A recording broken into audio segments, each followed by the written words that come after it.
Good evening, everyone, and thank you for joining us. Please welcome Sarah Abel, Columbia College class of 1992. Good evening and welcome to AlumniTALK, a virtual speaker series featuring prominent alumni who share their knowledge, insights, and wisdom with the college alumni community on important and critical subject matters.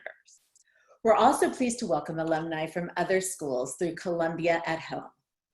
I'm Sarah Abel, Columbia College class of 92, and proud member of Columbia College Women, a dynamic community of alumni creating meaningful opportunities that connect and empower women who positively impact the college, university, and the world.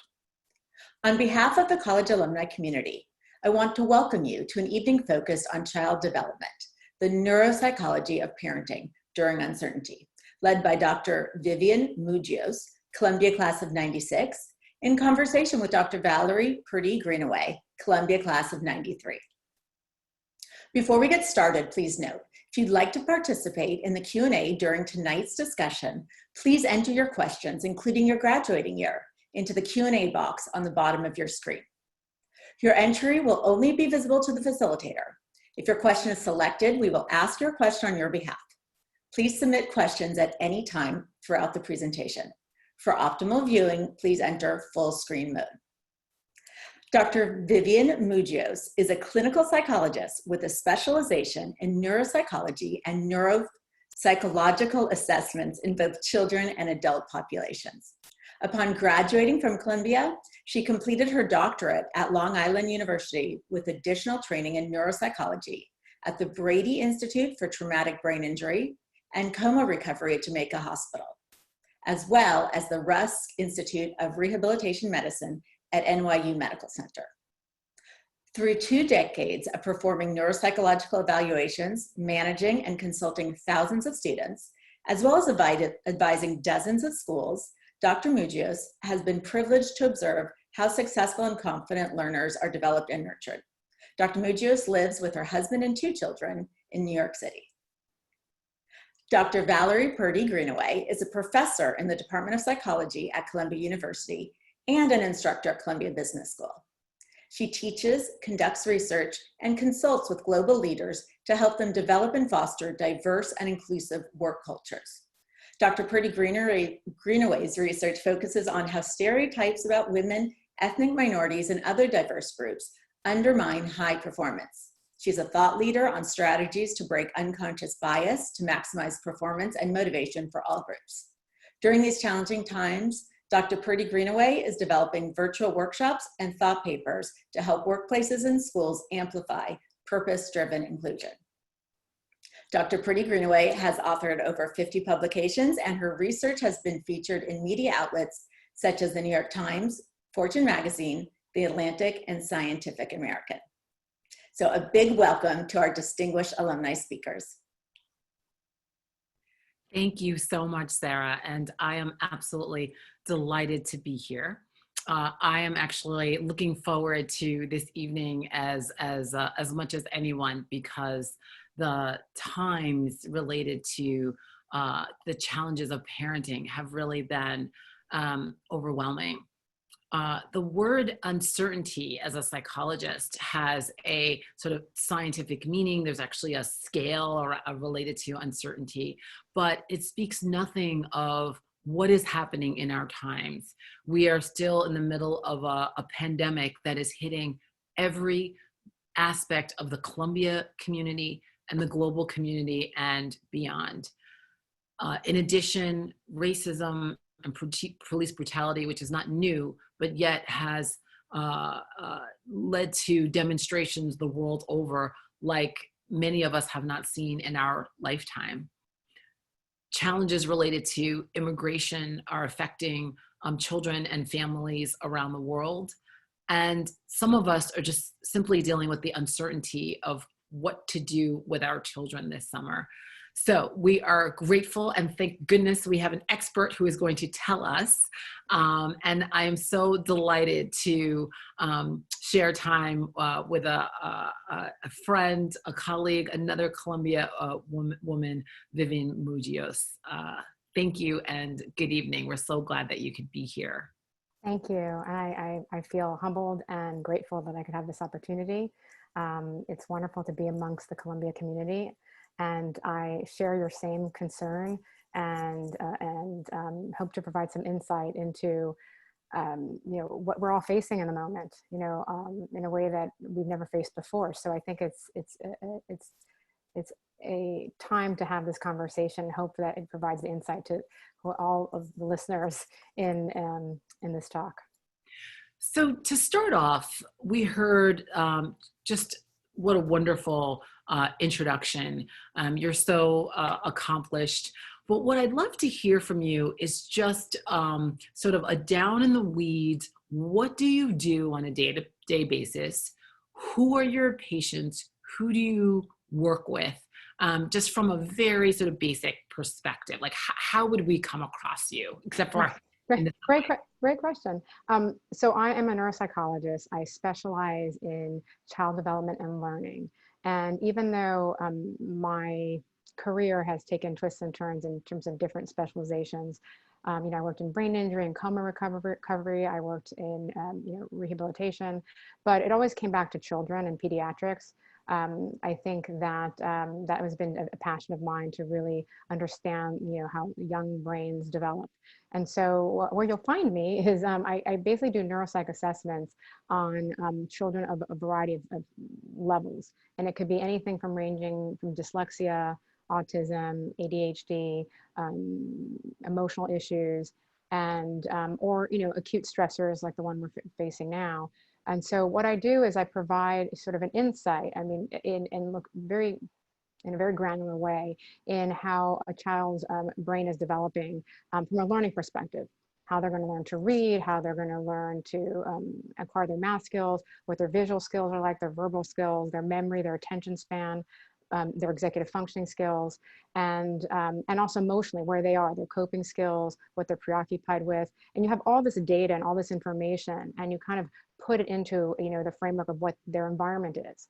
So what schools they're in, what grades they're in, what their family system is, and you're really essentially creating a roadmap for parents and for schools to understand how this child is going to learn, how they're going to thrive, and what's best suited for them. So you'll come across, from public school to private school to college to preschool, I kind of run the range. And so most of the time, I'll get the phone calls for kids who are obviously struggling more than I get sort of the other side of it. But and then I kind of stay with those families for years on end to see, how they're going about their development. Thank you. Thank you so much. So of course, we would love to hear about your Columbia journey. And, where are you in the sort of Columbia, sort of mosaic? So we'd love to hear your Columbia journey. Okay. It's an interesting one, I think. I know I am a first generation Greek. My parents moved here, in their adult life, and so I was born and raised in the United States, in Miami, Florida. And I was actually an athlete. I think I still am, but not as much anymore. But so I got recruited actually to play soccer at Columbia, and that was sort of a bittersweet thing for my parents, who were very traditional. A Greek family who you don't let family members leave the house. So it was an interesting transition to be away from that sort of close-knit culture to New York City. And so I went to Columbia, played soccer, and majored in psychology, fell in love with that profession, or fell in love with that just, just psychology as a whole, especially with children. And then I went on to graduate school. I stayed connected to Columbia, believe it or not. I taught at Columbia as a adjunct professor. I stayed on and worked at the lab, which Valerie, that we worked in the lab together, and got my PhD, and have returned to to Columbia community in a number of ways, where I've rekindled my relationship with the athletic department, and I work within the Women's Leadership Council, or have attended many of their functions, and have just tried to really rekindle what a fantastic community it is, and how embracing they were even after like a 10-year hiatus. Well, and also a plug for Columbia College female athletes, because I played basketball. So women athletes rule the world, Yes. as do psychologists. We actually didn't know we were going to be on this panel together, and we were both in a lab together as little sort of baby psychologists. And I think it speaks more than anything else to what a mosaic that we sort of stitch each other together, that the Columbia community is. So I'm so no, it's been great. I said, like, I really appreciate the mosaic now than, when I was younger. Right. It's interesting now how, as you mature, that you appreciate what amazing individuals are part of this community, and how embracing they are. Yes. On all levels. So it's finally, especially in this time period now, been a blessing to have that access. Yes. And, I think that's a good transition to talking about this time period, because, every day you say to yourself, in 15 years, this moment is going to be in books. It already is. And it raises, these really challenging questions about our children. And so I'd like to start off just asking you, what are you seeing right now? What are your observations about how you think children are functioning?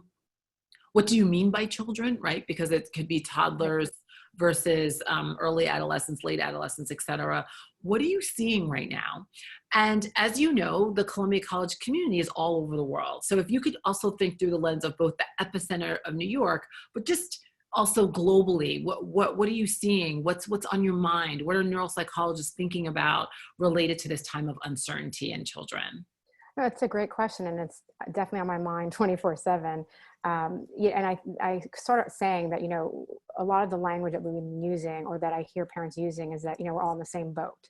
And I kind of pulled that back and say, well, actually, we're not in the same boat. We're in the same storm, but we all have different boats. We all have different resources, different, bandwidths emotionally, financially, and in terms of, support networks. So when we think about this, that everyone comes to this with very different experiences, because we're not all navigating it with the same level of resources.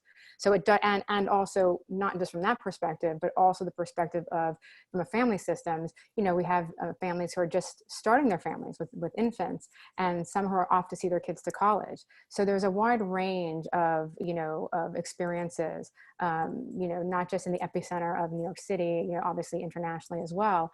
And I think that, what we're seeing is just so many different experiences. And to be honest, at the start, I think it kind of pulled back the curtain of exposing our weaknesses more than our strengths. You think, everyone, uncertainty is something that we're not wired as humans to sort of live in a persistent state of.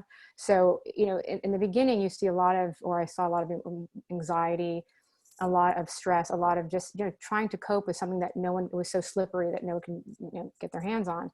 And, that was a point of like pause where, this is not going to be good if we're continuing at this state. But as all humans do, I think there's a resilience and an optimism that, okay, we can get our hands around this. We just have to problem solve or think about things. And how can I reassure my child, or how can we protect our kids, but also not necessarily hide them from what's going on in the world, because that's also developing resilience.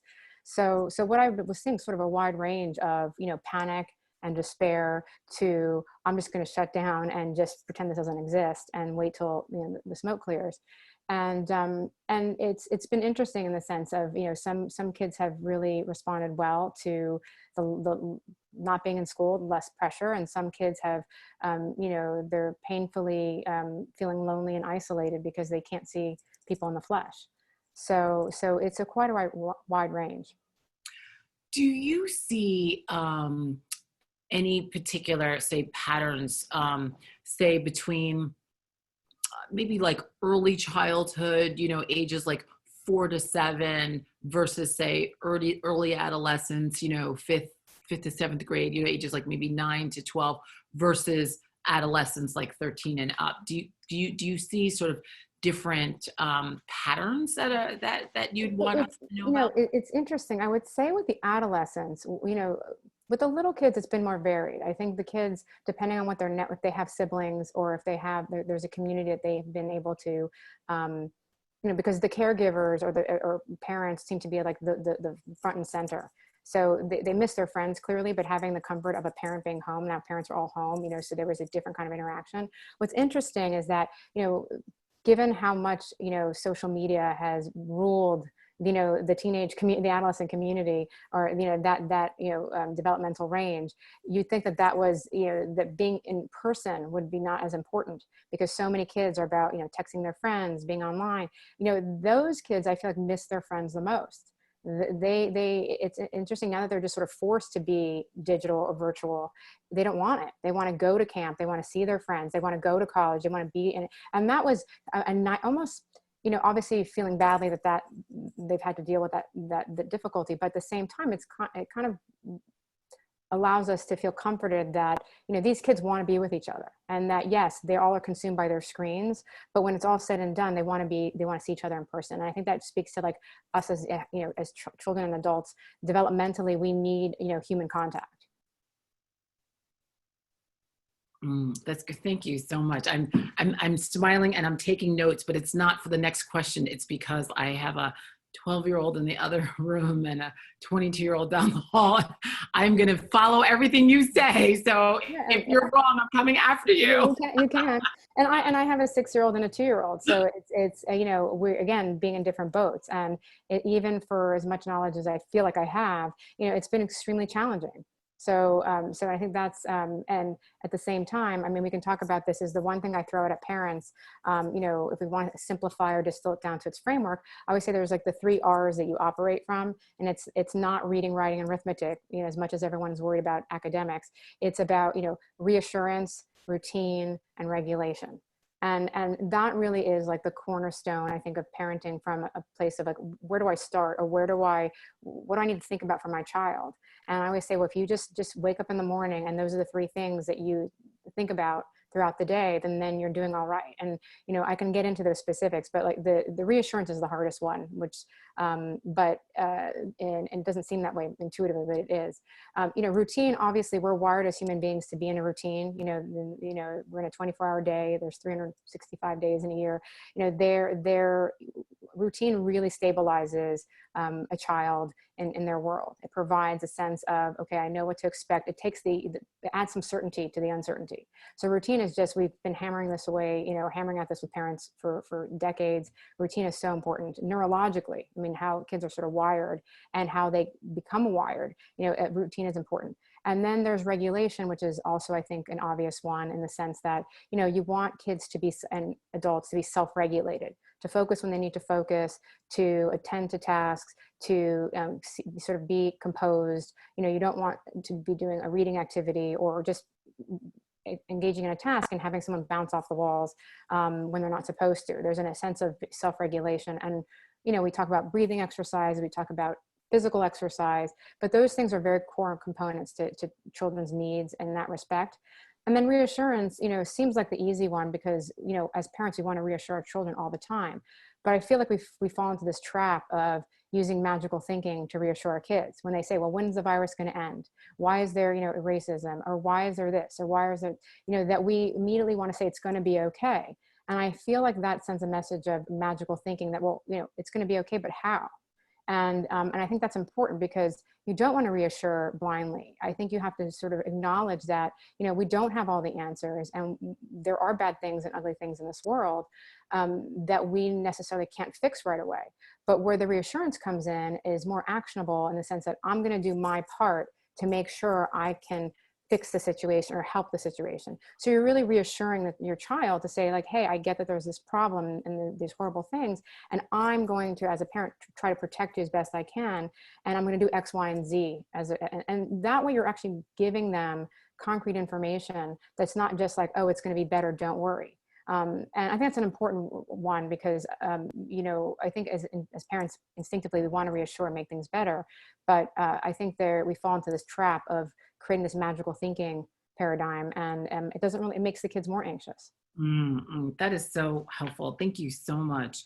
And one of the things I love in listening to how you're talking about it is that you're using very much a family systems approach. You're not talking about the children in isolation, you're talking about the parents. And that leads me to a question about us as parents. I think that maybe perhaps in jest, the word COVID is almost used as an adjective now. So I've heard the word in the beginning of the sort of the start of the pandemic, people are saying, oh, there's going to be COVID babies because people are together more and they're just in more proximity, and they, sort of rekindling their relationships and partnerships. And now you're hearing more about COVID divorces, like the idea that, parents are, completely tired of sheltering at home with each other, et cetera.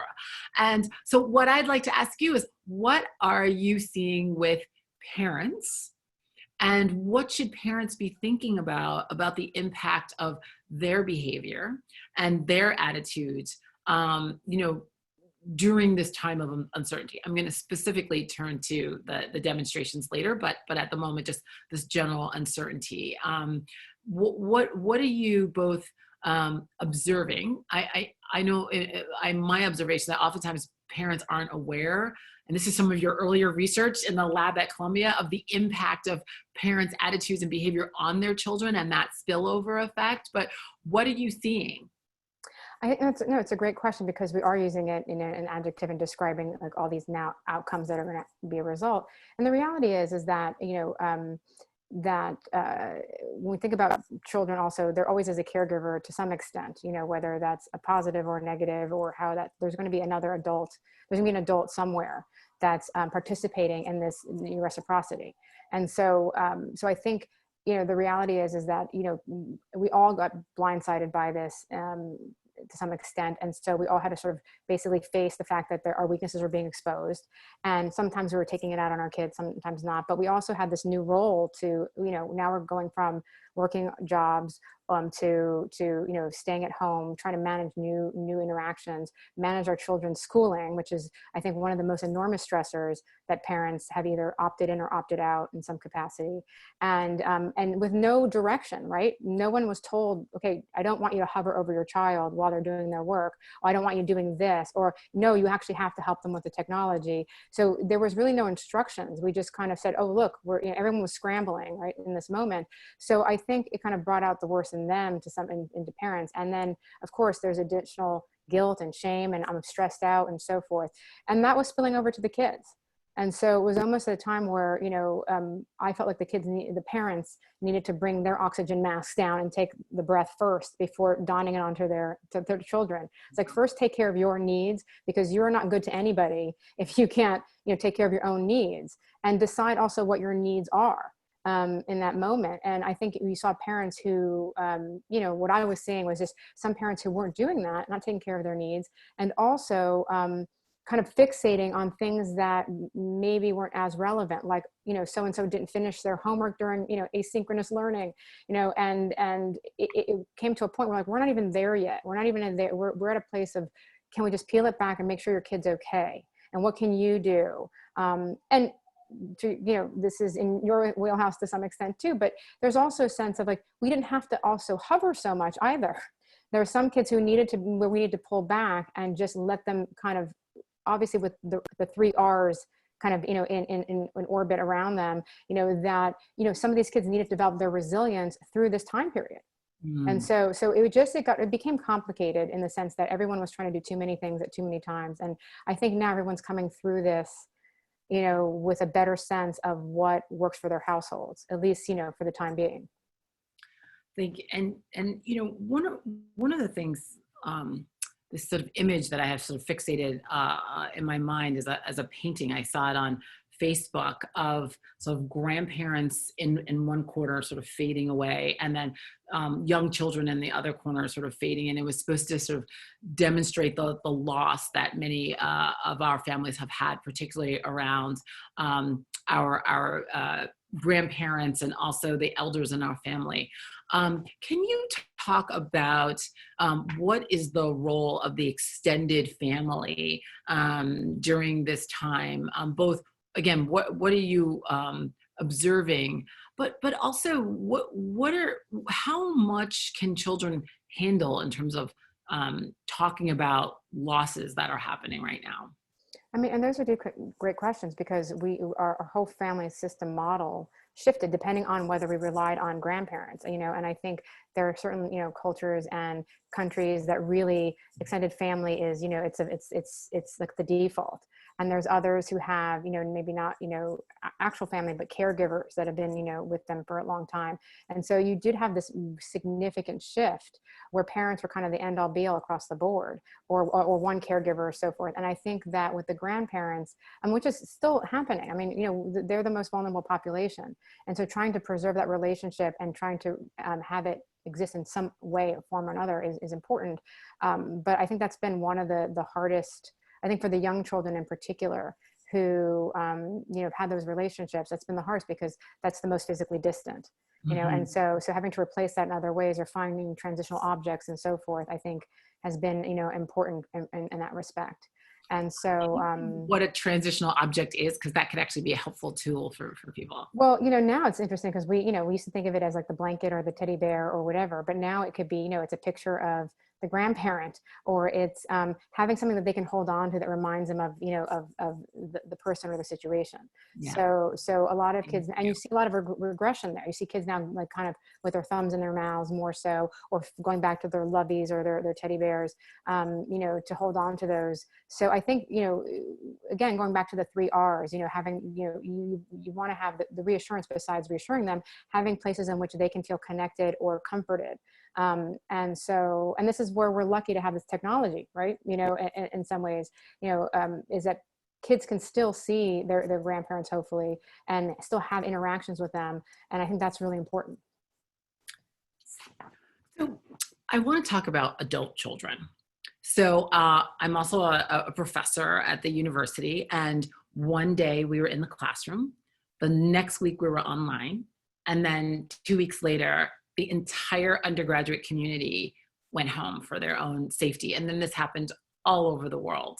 So all of a sudden you have young people who were independent in multiple ways now back in the home. And there's actually, many older alums who have young, college age students that are now home. What do you see in terms of that dynamic during this time of uncertainty, and how does one parent in that way? And I also just want to acknowledge that we're using the word parent, but you said this most eloquently earlier, that we are talking about multiple forms of caregiving. It doesn't have to be a biological parent. But what are your thoughts about adult children that are now back into their homes, and both the stresses and opportunities there? I mean, I think that's a great question. And it's also a group we don't talk about as often, because we're always worried about the little kids, or, the kids who are just kind of coming into the world. I think with the young adults, I mean, it's been, a really hard experience to be just uprooted and having to go back to, to live with their parents. In some ways, initially was comforting, being in a safe place. At the same time, we all regress back in our home, development, or where we've lived. And so a lot of the adults now, young adults, are going back home and having to live in, close quarters with their parents, and having to now adjust to a new, a new framework. Now the parents are asking them, what they're doing. And it's not that the kids can leave, right? So they're stuck there. And so I remember one Columbia student telling me, it's like, my adult life, or my being an adult child, is what she described herself as. An adult child, she said, it's been really challenging, because now her parents feel like they need to parent her again. And not wanting to be parented, but at the same time she wants to be parented, she wants to be taken care of, but having to sort of now shift her own mindset into this role. And you're also, as a young adult, I think, being uprooted, you're in this environment where, when you're young, you kind of look up to your parents and you feel like they're going to take care of you and have the answers. As young adults, you're kind of shifting into that new life where you also are on somewhat equal footing to be a part of the decision making. And so there is a lot of dissonance and just, tension in that relationship. And so, and where those kids have the autonomy to leave, right, they don't have the autonomy. And so Yeah. that's been, that's been something that I'm watching closely to see how those young adults are really metabolizing this life that they've had to, basically adapt to for the last few months. Thank you. Thank you. So I want to talk about the role of institutions, because one of the things that is most illuminated is when an institution sort of vanishes. And I was talking to a colleague, Dr. Jocelyn Brown, who is up at the medical school, and I was asking, and she does research and sees family units around child abuse. And I said, oh, there must be a dramatic increase in incidences of child abuse. And she said, no, it's actually the exact opposite. There's a dramatic decrease because child abuse is oftentimes reported in institutions, schools, via other signals, workplaces, other social services. So when everything shuts down, there was a lot of worry and concern around domestic abuse sort of early on. But I want to talk about the role of institutions in terms of helping support children and families. And what are you most worried about right now in terms of the vanishing of our institutions, or also just the moving of them online, that you don't actually see children every day, you don't see parents every day? And do you also see any opportunities related to everything becoming virtual or just being on hiatus? I mean, that is like the big question. I think, for everything that you stated, the institution is so important for so many kids, and may not be for everyone. And I think it's kind of pointed out and this is where I've kind of talked about, reallocating resources. Like some families are perfectly fine in this platform, for the foreseeable future. They could do this for 6 months. And some, kids can't do this for a day. And you see that with kids with special needs who need, targeted interventions that come from an institution. You see that from your point of, how we're the eyes and ears, to make sure kids are safe. And so I feel as though, it kind of pulls back, or gives us, a new perspective that we should start reviewing all of this to say, well, who really needs this most? And we're not, and it doesn't mean permanently, but at certain different times. And I do think that it's been very difficult to go from a, distance learning platform for the kids who are most vulnerable. Yeah. And that was kind of, what can we find a way and make sure those kids have access to these institutions, and other kids who may not need them right away, who are more, functional, then, we can kind of at least allocate the resources and not try to make it all, one size fits all mentality. Yeah. Oh, thank you. So I want to talk about the demonstrations that are happening. The murder of George Floyd, many other in the Black community. And I don't want to say the Black community is hurting. I would say we as a nation are hurting. And I looked at a statistic the other day showing over 50 countries have had protests with over thousands of people. And I don't think in our lifetime there has been such global outrage at a singular thing. And I was talking to my 12-year-old last night. And one of the things that worried me the most, and I just want you to sort of reflect on this as an expert. She's an African-American child in 6th grade at the school at Columbia. And we were just having a conversation about the police. And she was saying, well, why are the police any more special than anybody else? And I said, well, they have a special job, just like a teacher has a special job to take care of you. And I said, you have to trust the police because that's what we've entrusted them to do. And she was actually surprised. And she said, you're supposed to trust the police? And she was literally surprised. And I think that illuminates, I think in a powerful way, what the cost is of police brutality, what we're seeing in terms of the responses, very aggressive responses to demonstrators and so forth. What do you make? And from the lens of both a parent or a neuropsychologist, however you want to come at it, what are you thinking about in terms of these demonstrations? What are you noticing in others? What are you saying to your children? How are you thinking about this all? I mean, and again, I think goes back to this reassurance piece, which is very striking that you said, we need to trust the police, right? That's part of they're supposed to, protect and help us, as an entire, community. And regardless of our color, our backgrounds, and so forth. And so I think that, you know, this is a piece of reassurance. Like, are we telling our kids, well, just take that for what it is, and you have to trust this, you know, this profession, just the way that you should trust teachers or trust, and everything to the contrary, you know, points to that, no, we can't trust them fully. And so how do you reconcile that? How do you say to them, well, look, when something bad happens, you dial 911, or something bad happens, you do these things. And then, you know, that's, you know, this is a part where we have to reconcile with our own viewpoints of this, and go back to the place where, you know what, it's not entirely right. And it's not entirely, and, you know, this is a place where we need to speak up for ourselves and ask for justice and what is right. And I think, because your daughter's 12 and my daughter's 6.5. And so there's different ways of communicating that to not overwhelm them too. I mean, that's where I go to the neuropsychology. It's like, okay, what can they hear that's not going to spin them to a bad place, but also is not going to completely cover, take away the importance of it. And so I think that's the other piece too, is that sometimes I know some parents are letting their kids watch everything, you know, around this, and some kids can handle it, and some kids are completely not letting their children see anything. And I feel like, you know, as parents, you make your own decisions, but I feel as though,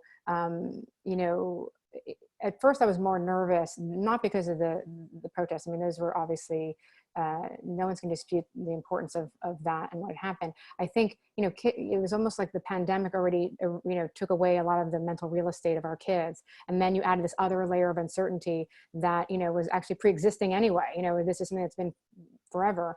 And so, you know, my concern was like, okay, we've already taken some of these kids who are so vulnerable, and, you know, the world feels like it's falling apart. And now there's another layer here just to kind of show that. And in some ways I felt like the protest was a way to gain some control back and say, hey, we're not, you know, we're going to do what's right, and we're going to voice our opinions. And so I think it's just the way that we come at it and how we're describing it to our children. So I've been less worried now, seeing, you know, how a lot of the kids have taken accountability to really acknowledging. It's almost interesting. I feel like with at least the younger kids, and they're taking more accountability. They want to be part of this change. I think they feel less in control with COVID, and more about like, well, what can I do? This doesn't seem right to me anymore. So I want to change. What can I do? And then again, as parents, finding ways when we can give them that, you know, that way to be actionable in this experience. One of the things that you keep coming back to, which I think is incredibly important, is that a one-size-fits-all model doesn't work. And that you really need to understand what it is that your particular child needs and what do you need. How do you figure that out? How do you, what are some techniques or tips, or what are things that you can do to almost learn about your family anew in this moment? Because I think what we've been doing is sort of retrofitting. You're saying, that was my life, and I'm just going to fit it all into this Zoom situation, WebEx or whatever. And what you're basically saying is we need to reimagine and understand ourselves better, our culture better, our religion better, and our children and family unit in a new way. What are some tips? Like, I know one of the things we had talked about in our pre-conversation was, you know, do something with them, not for them, so that you can learn how they think about things, which I as soon as I get off the Zoom, I'm going to do that. Well, you know, we talk about this, you know, very basic concept, and it's going to be a sport analogy of serve and return, where kids kind of serve us with what they need, or serve us with, you know, interest or curiosity. And our job is to return in some way, have this sort of reciprocity, or this like interchange. So, you know, babies babble, and then we respond with like, you know, big googly faces and so forth. Or, you know, teenagers, you know, moody, and they're serving you something, and then you're returning it in some way. And so there's that concept in one that, you know, I think if you distill it down to just being very organic with your interactions with your kids, and also just listening or watching, like saying less and just like observing. Sometimes kids are completely fine.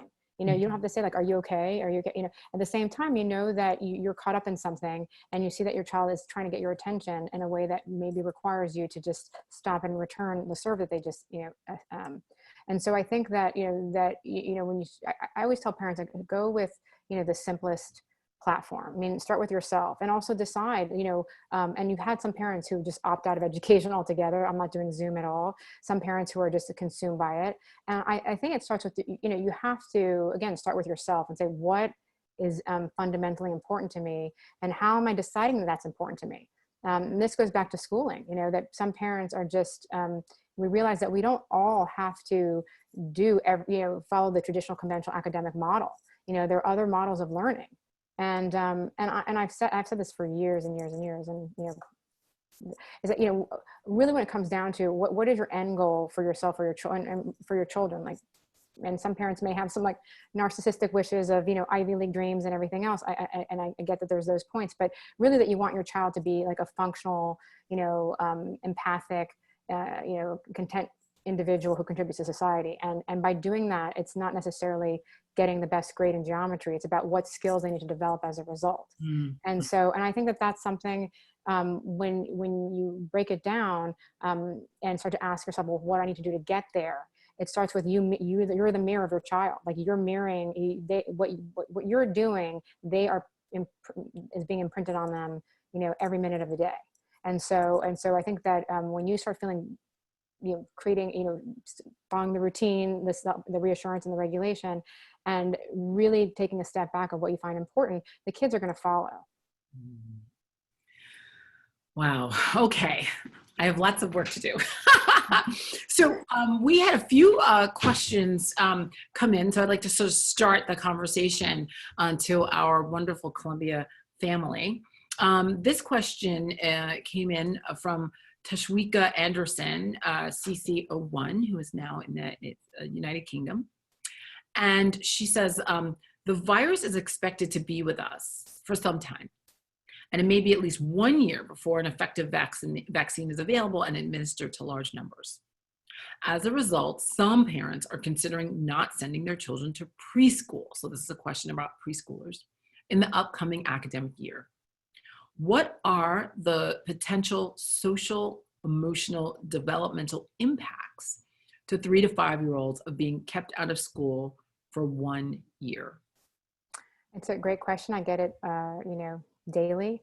And I think that, again, it's not a one size fits all. Some kids, it really, especially at that age range, where those, children of that age range are sponges. And if the environment, whether it's in in a home setting or a school setting, if they're getting nurtured and they're being enriched in some capacity, and just get, stable parenting, they're going to be fine. And I think at the same time, and we have to all have to make decisions about that. I think 1 year out of a preschool, which, by the way, preschool is a concept, this is a newer concept in the world, right? Kids were not going to preschool, 20, 30 years ago. They're going right into kindergarten. And so the idea is, and what were those parents doing from, 0 to 4.5, and so now kids are going to preschool at 2.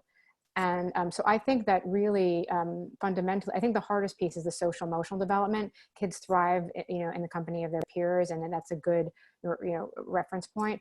But there's other ways in which we can substitute that over time, as long as you're attending to your child at that age range, which doesn't mean 24/7 either. Sometimes, I think that the goal at that age is for those kids to become independent, in their play and everything else.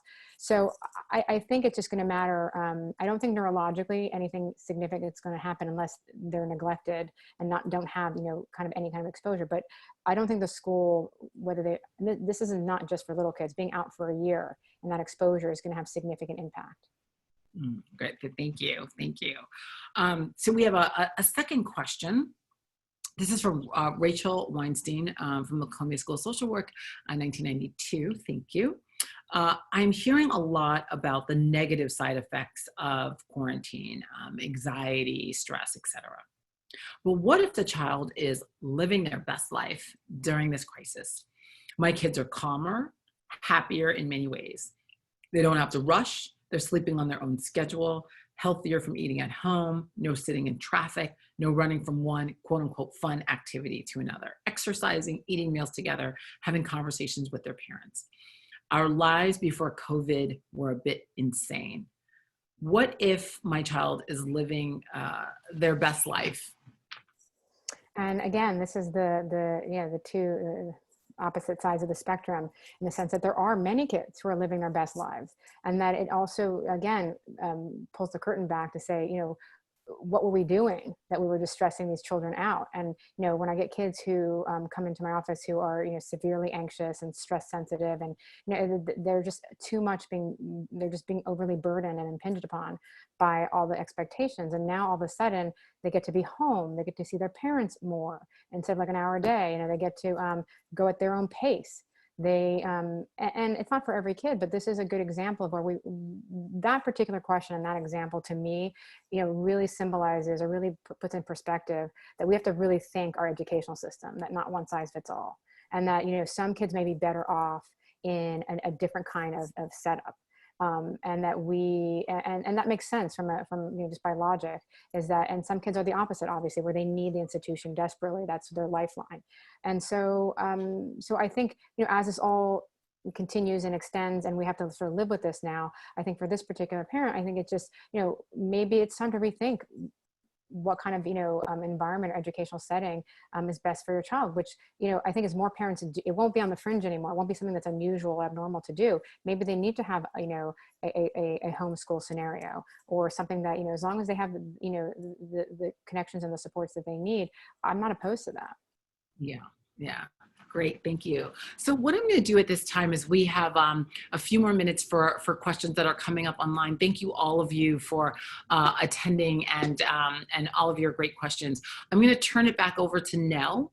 And Nell is going to read out some of the questions, and we can keep the discussion going. So Nell, back to you. Great. Thank you so much. Our next question comes from Phoenix. She would like to know, how should parents and teachers respond to regression in young children? That's a great question. And we see a lot of that.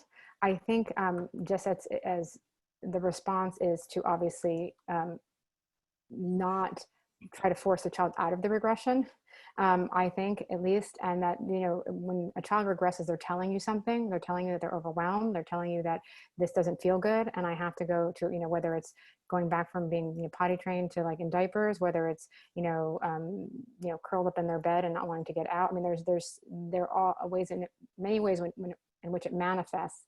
And I think that the first thing you want to do is like remove the stressors, right? And also just validate, look, validating a child's experience is really important. So I get this is very hard for you. Punishment is, not the way to go. And obviously for a number of reasons. And I think, finding ways in which you can start to pull them slowly out of that regression with things that they feel comfortable or confident in. But when a child regresses, it's always telling you that they're experiencing a stressor. So they may crawl back into your bed, to sleep for, a couple of weeks, or they may do, I think that there's a fine line between enabling it, because some parents are also regressing and they actually are comforted by their children being in the bed with them. So the idea there is to kind of make sure where your issues lie and where your child's issues lie. And then making sure that, you're removing the stressor as much as you can, but at the same time, allowing some of it to go. Like if they need to, sleep in the same bed, or they want their stuffed animal back, or they need to watch a little bit more TV, obviously within reason, but you want to just let that play out, going back to the 3 R's.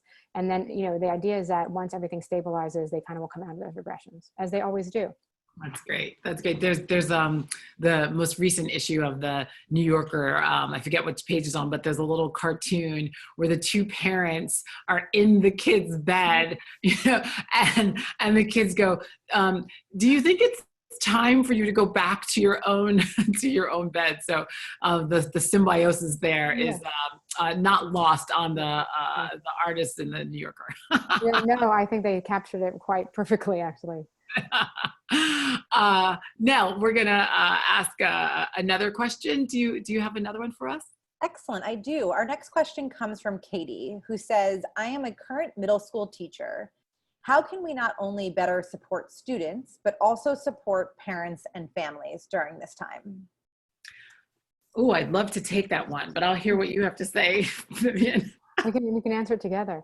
Okay. So, I mean, it's also a big question. There's many layers to that. And I think, the first thing is to just outline expectations. and let parents know what, as a teacher, what you expect and don't expect. And I think partnering in that way is really important, because parents, are not used to seeing their kids in a learning environment, let alone seeing them all day, but in a learning environment, of course. So I think it's important that parents know what you expect, what, and I mean from the most granular level. Like, do you expect them to be in the same room with their children while they're learning? Do you want them wearing headsets? Obviously, if they have the technology for that. I think it comes down to the very concrete, to obviously the much more, abstract or broader of like what your expectations are. And I think that's the first piece, because what I have found is that there are many assumptions being made, and then we're all new at this, so I think the more we communicate about what we envision and revisit that as we go, or tweak it as we go, but without that, I think parents are just kind of making it up as they went along. Yeah. I would add to that, as I have my 12-year-old seventh grader, rising seventh grader, and I would love for schools to literally help us with the space. My mom was a third grade, she's now retired, she was a third grade teacher. And I used to go to school with her the first week of school, and we would, tape things up in the classroom and put the kids' names. And, you spend so much time on the structure and the context of the school to make it a welcoming place for children. And then, at home, it's a different kind of welcoming, but literally like what is the sort of minimum that they need? And then what's sort of the Rolls Royce of sort of a virtual setup, and the expectations. Like I part of me feels like, as a parent, should I be in the room? Should I not be in the room? And also, what I just want to acknowledge that there's so many other aspects of our lives that are now part of the school. Our culture, our sexual orientation, our religion, because the school is in our home. And I would love to see much more of a connection. It could be simple things from a difference in time zone to just an acknowledgement if it's a same-sex family or religion, because it's in our home. You see it, you see the cues. And so that kind of wall between your children and school is not there. And having that integrated into their learning some way, I think would add, I think, to a more positive aspect of homeschooling. I agree. Yeah. Back to you, Nell. Do we have time for more questions? We do indeed. Our next question comes from Rayma, who asks, can you talk about what kind of effects social distancing and isolation may be having on the social development of young children?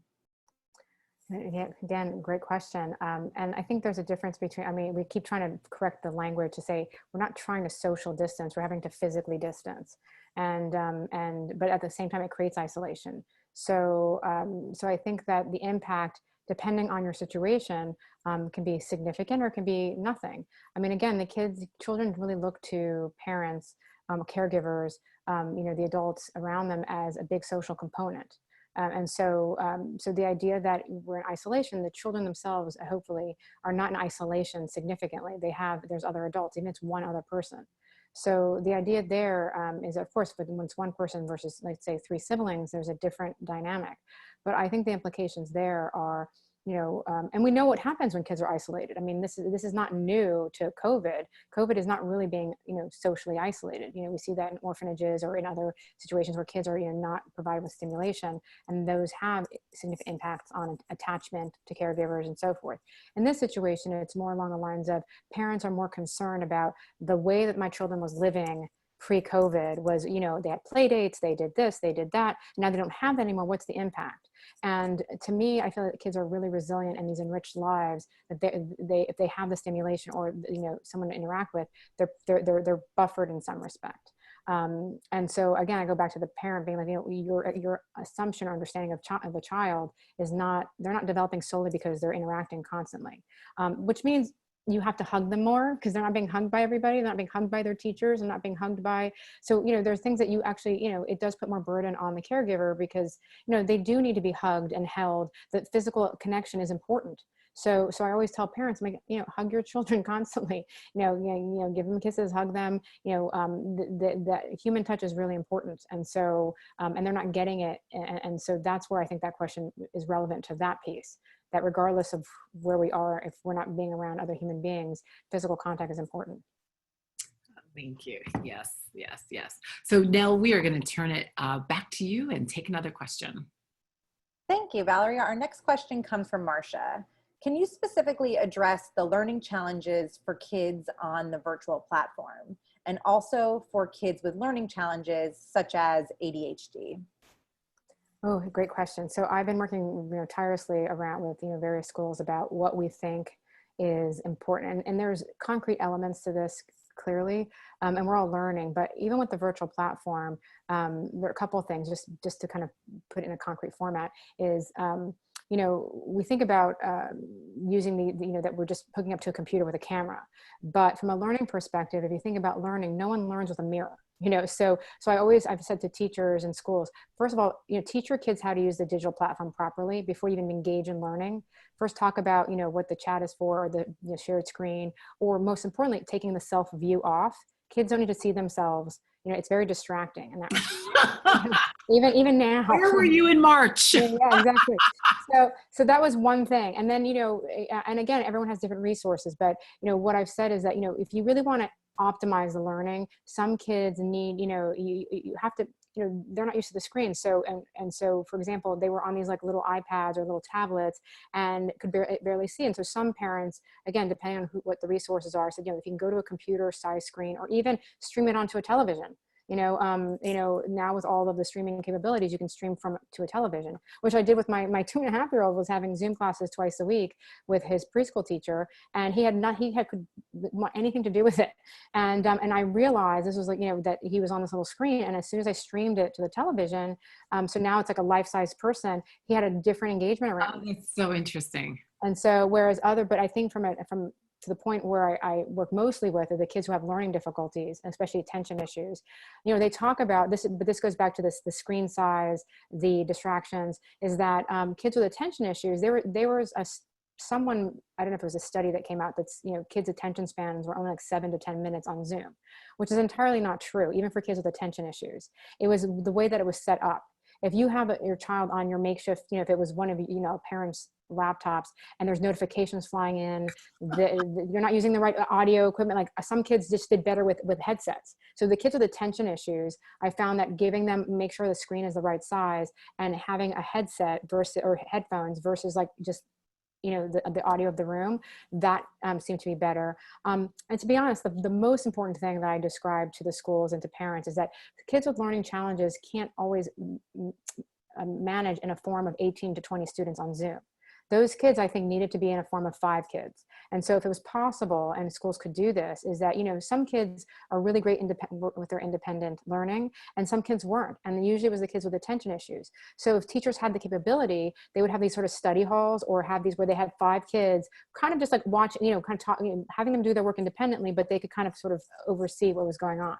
So to the point is that if we're going to use technology for distance learning, we have to do our homework, or at least put in all, you do a checks and balances and really understand how to maximize the technology without just like assuming you just plop them in front of the screen. That is great. Okay, so back to you.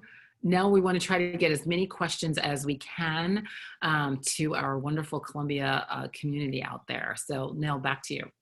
Great. Our next question is from Kelly. You mentioned the importance of routine. My children are 4 and 7. You mentioned the importance of routine for family units within 2 parents who typically work outside of the home.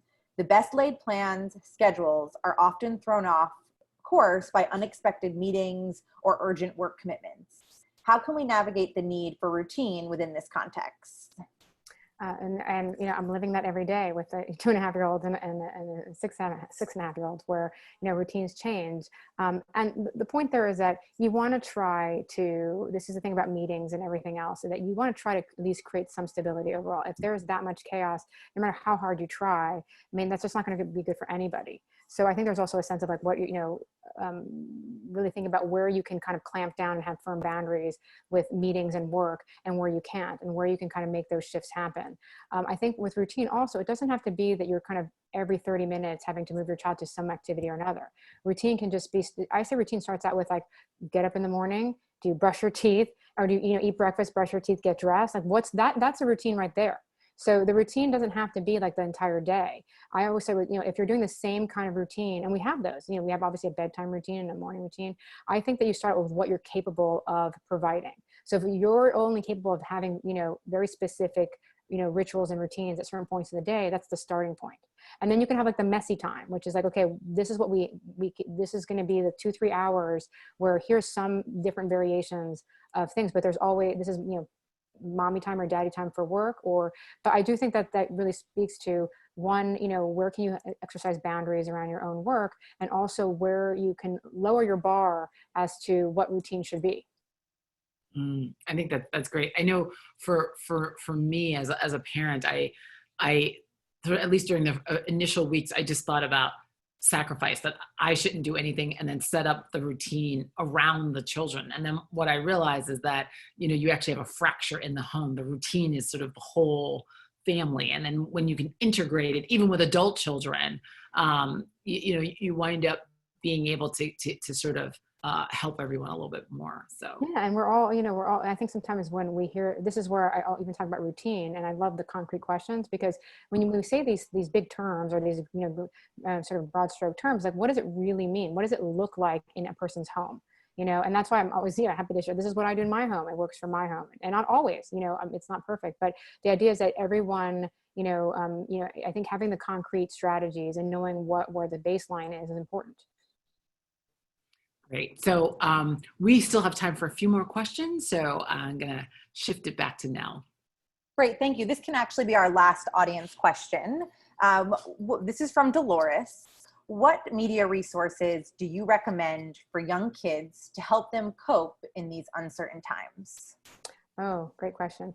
Well, I stick to Common Sense Media, because they are this wealth of resources that have been been vetted for children, and I also, so I think there's been wonderful, new, platforms to explain, COVID, explain what's going on with the demonstrations and race, and there's racism, and there's a ton, but Common Sense Media is the one go-to, because I feel like it's been very, they're very thoughtful and very, and they sort of vet and make good recommendations.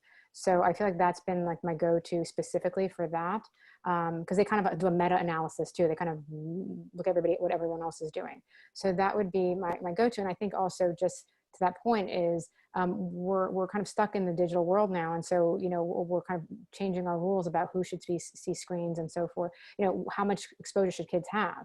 And so I think this is where parents can and should be very thoughtful of what they're exposing their children to, even with the shows that, even if it's, what we think is our innocuous shows may have inherent biases in them that we're not realizing. And so that's why I kind of go to Common Sense Media, because I feel like they do a good job in vetting that and parsing those pieces out. No. I'm annoyed at you, Vivian. I'm like, where were you in February? Thank you. I was in lockdown at home trying to not kill my children. So I have, I'm going to throw this last question out as we close. So President Bollinger is, if nothing else, is known as a visionary.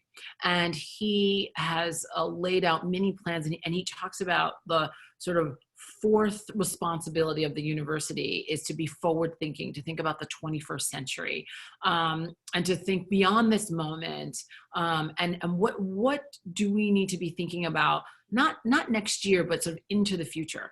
And what you and I both know, probably many of on the line, is that when you're under uncertainty, or during periods of uncertainty, it's very hard to think in a visionary way. But I'm going to ask you to close by thinking like a visionary as a neuropsychologist.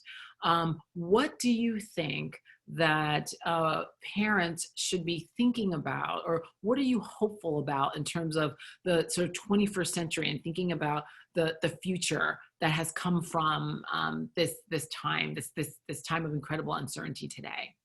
Oh, no, it's a great question. I'm actually going to take it backwards and think about the past to put it to the future. And that is, we survived as a species, our brain development, before we came into the sort of modern time, our brains developed, in certain ways to be problem solvers, even from like, caveman era to now. I mean, our brains evolved specifically to, and what set us apart is that we started developing like a working memory and, executive functioning skills. We could now think ahead, we could plan, and that gave, humans the ability to problem solve.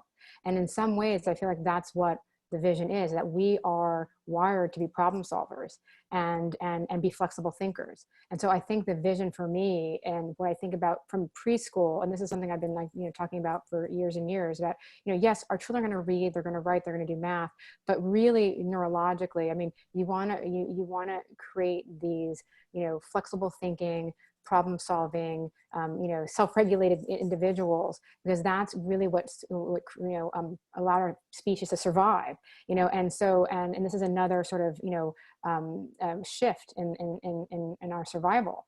And so I think that when we're talking about, the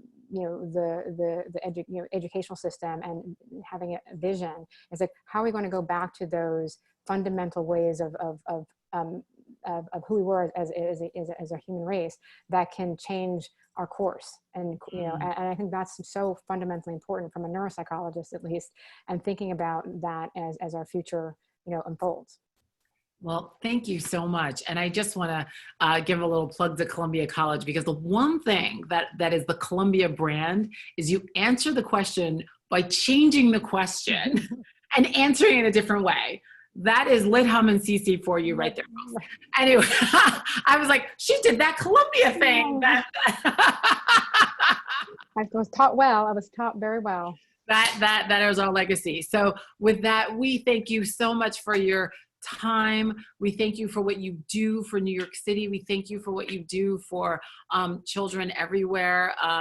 And we just hope that your children and you are faring well and your family during this time.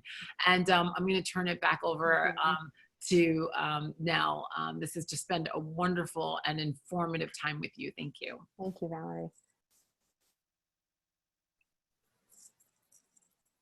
I want to take this time to thank Dr. Mougios and Dr. Purdie-Greenaway for an evening of learning about the complexities in child cognitive and behavioral development during a crisis. It was enlightening to hear that parents aren't immune from the adverse effects of crisis, even while supporting their own children. On behalf of the college alumni community, I want to express my deepest thanks to Dr. Mougios and Dr. Purdie-Greenaway, and to our important audience, Columbia alumni, for joining us. Stay tuned for more Alumni Talk events. Next up is the Efforts to Fight COVID-19 with founder of Regeneron Pharmaceuticals, Dr. George D. Yancopoulos, class of 1980, taking place next Monday on June 22nd. Also happening next week are two other Columbia at-home events. On Tuesday, June 23rd, we can all lead, finding our own roles in creating change, with 2018 Barnard alum Angela Myers, second vice president of the Minneapolis NAACP, and 2011 college alum Derek Lipscomb, educator and founder of The Work. On Wednesday, June 24th, there's Data for Good, ensuring the responsible use of data to benefit society, with Jeanette Wing, director of Data Science Institute. You can register for these events at alumni.columbia.org. We encourage you to stay involved and engaged with the college. Thank you and have a wonderful evening.